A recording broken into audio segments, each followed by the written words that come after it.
我想这个是每个已经当父母亲对孩子基本的期待。卖变态的后，会不会赚钱，会不会读书，在一起的传道来讲，我觉得那个都是小事。啊，但是撒该却在他人生的过程当中，他不断选择错误，最后他成为税吏。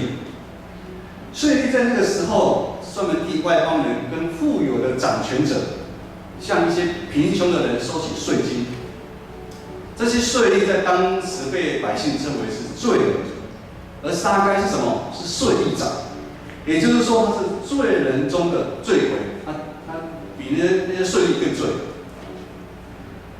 我不知道撒该在成长的过程当中，如何在每一次他重要的选择的时候，让他一路走到税吏长这个职位。但是可以确定的，孩子撒该。他现在的心已经完全偏离上帝。今天的经文箴言7章1到5节，我们可以先来看看6节到23节，会讲一段很精彩的故事。这精彩的故事绝对不会输孩子撒该。如果引号来拍的话，一定会非常棒。但是有一个问题，如果将故事把它拍成电影的话，它可能会变成是限制级，或者是保护级。故事是这样说的：一个无知的少年人，他在晚上天黑的时候，他如同一只飞蛾，使命扑向一个有光的地方。这耀眼夺目的光是放荡妇人的家，也就是淫妇的家。故事接续的讲，这放荡淫妇打扮得成窈窕美人，在大街小巷每一个路口站站停停，他在寻找引诱无知的少年人。要是机会一到，他就用他的甜言蜜语，用他窈窕美人的身躯来吸引少年人。接着经文就说，他会将他带入他精心布置的陷阱里面，要将他的心、他的灵魂来偷走。这些放荡的妇人，他们很厉害，他们不止拥抱，他们亲吻年轻人，拉着这位无知的少年人进入他早已备好。很香的房间里面，对少年人安抚地说：“你不用害怕，我丈夫不在家，出外旅行，暂时不会回来，你可以安心爱我，整晚通宵狂欢，享受爱情到天亮。”你们想，一套这个故事拍起来应该蛮精彩的，哎，我觉得很精彩，应该也有一些自己哦。可是最后的结局其实是很凄惨的。这个少年人又忙又傻，跟着这被放荡的妇人享受片刻的欢喜之后，圣经记载说，他就好像一只被牵去宰杀的牛，他不知道他的生命已经完全不保。我们将火抱在怀里，衣服怎么不可能会烧掉呢？人如果走在炭火上面，他的脚岂不会烫伤吗？这个故事听起来很写实，很扎心。箴言书7章1节这么说：“我啊，你要遵守我的言语，将我的命令存在心里。遵守我的命令，你就可以得存活。”这故事中所描述的少年人，有可能就是我们在座的每一个人。我啊，你要遵守我的言语，将我的命令存在我的心里。上帝不断在呼喊我们。可是这是一项很难遵守的命令，因为放荡的妇人就如同肉体的情欲、眼目的情欲、今生的骄傲，是从五彩缤纷的世界引诱威力强大无比的地方来的。当我们的心不断受这个世界的引诱，羡慕这个世界，这个世界就会想办法将我们守在他所安排坚固的堡垒里面。这是一个陷阱。这是一个谎言，它让我们觉得在这个堡垒里面是最安全的，是最舒服的。在这个堡垒里面，我们可以享受一切我们所想要的，得到一切我们所想得到的，不管是金钱，不管是地位，不管是权势。但是这些如同毒品麻醉着我们，让我们自我感觉良好，享受着短暂的快乐，却要付上灵魂被夺去的下场。还会受世俗价值观的影响越来越严重。我不晓得你们感觉，在工作上、职场上面你争我夺，讲话不算话。在一级传道刚出社会的那个年代，我做的行业其实动辄百万、千万，但是我跟客户常常一诺千金。合约的东西是这近10年才开始有，以前真的一诺千金。他说我要给你买，他说我要租，马上已经 OK， 而不是现在很多晚上讲 OK， 明天早上反悔。家庭功能瓦解，我们婚姻失去了责任感。父子兄弟为了钱反目成仇，以至于离婚、自杀、忧郁症、拖欠，造成社会的混乱的现象一个一个的跑出来。另外，这放荡的妇人最厉害的一点，还有一点，他就是将我们从小以来所遭受的苦毒伤害，我们的嫉妒、我们的骄傲，甚至是我们的自大，我们要面子，一样守在这个坚固的堡垒里面。这也是一个陷阱，更是一个谎言。它让我们感觉到，我们一生就只能这样子，我们一生就这么没有用。目前所遇到的问题是无解的，让我们自暴自弃，让我们抬不起头来，让我们永远受它的控制，让我们一步也没办法离开它所设定好坚固的堡垒。为什么我们的心这么简单就受世俗的引诱？孩子撒该也是这样，无知的少年人也是这样。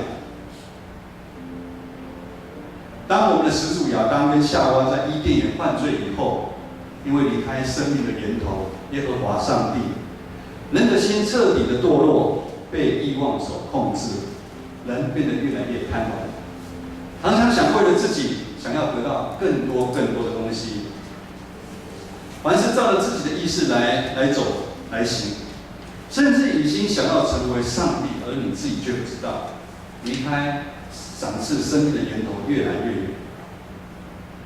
纵然赚得全世界，却会失去生命。在社会上，很多人看为好、看为有体面的董事长、老板，其实他们的心里面很多不安的心总是存在的。他们不安的心就好像一只在大海当中的一只船一样，他其实一直盼望着有一个港口可以给他来靠岸。但是靠我们人自己的力量，我们没办法脱离罪的辖制。儿子撒该的心境何尝不也是这样？无知少年人几乎毫无反抗之力。那我们如今的情况又是如何？你的情况现在是如何？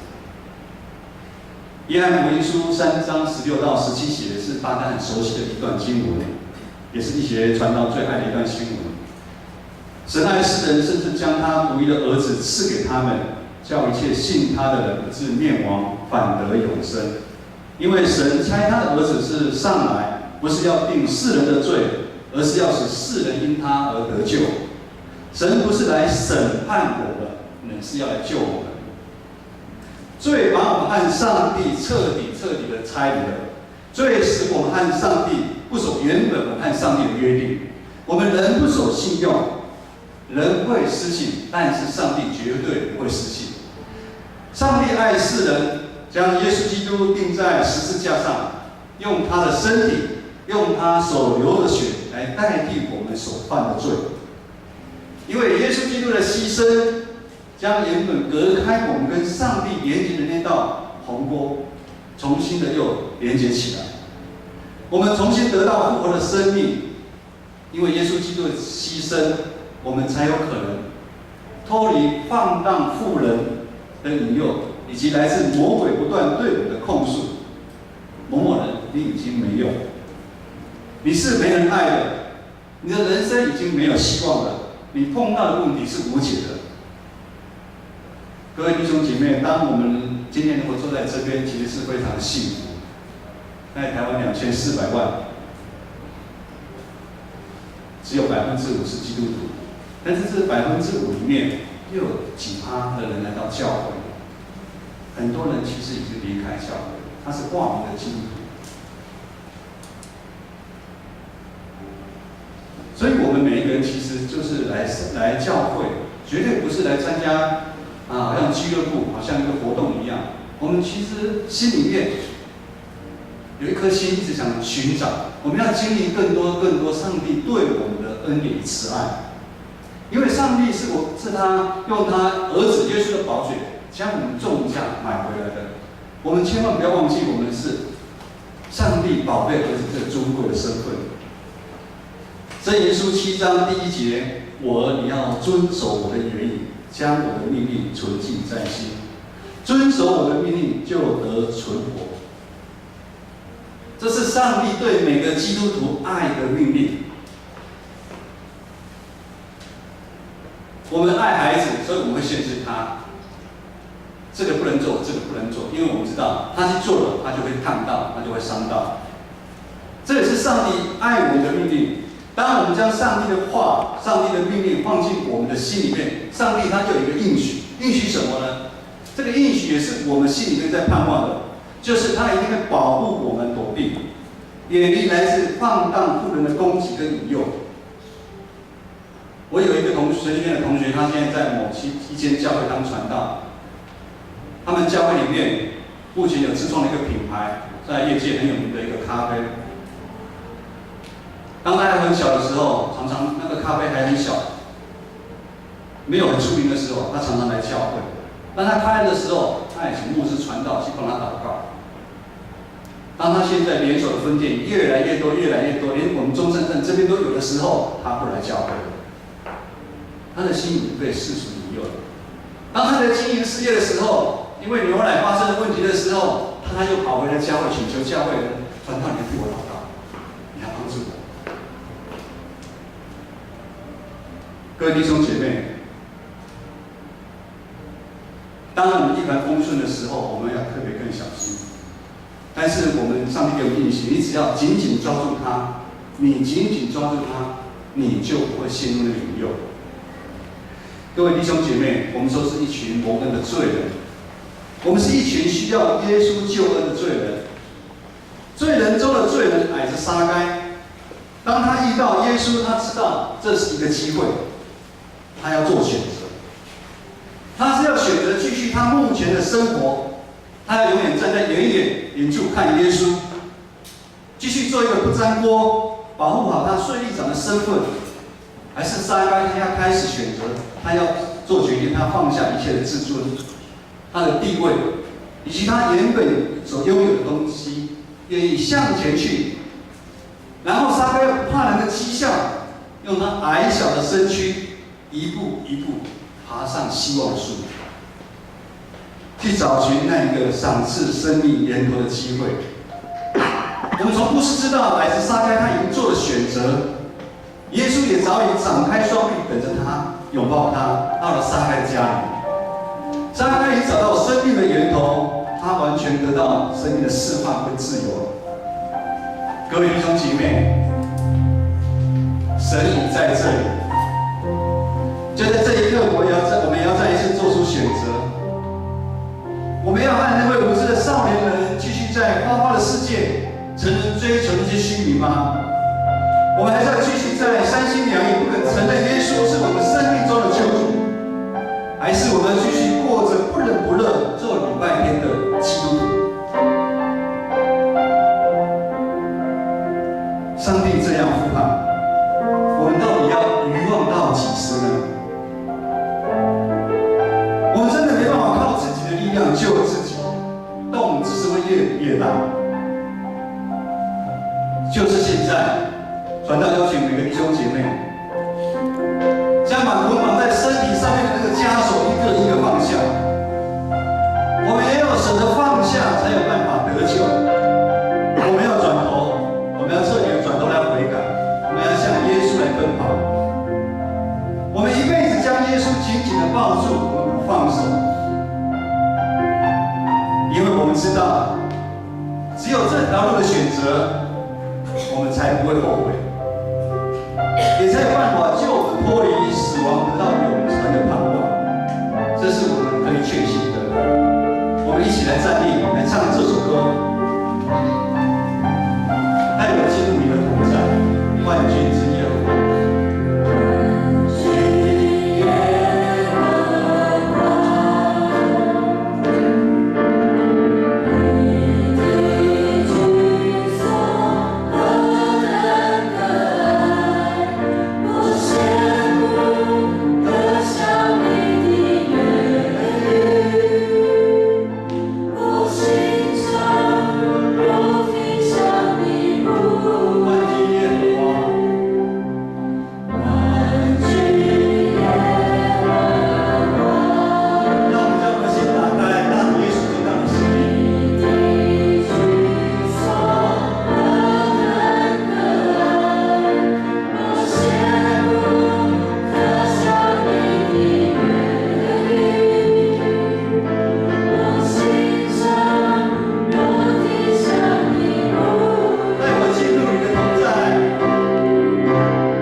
愿三一上帝的慈爱、恩典，与我们众弟兄姐妹同在。让我们将我们身上所有的枷锁，我们一一放下，让我们如同矮子撒该一样，我们勇敢地爬上那希望的树，因为树上有我们想要得到的生命的源头。我们这样的祷告祈求，奉靠耶稣的名，阿门。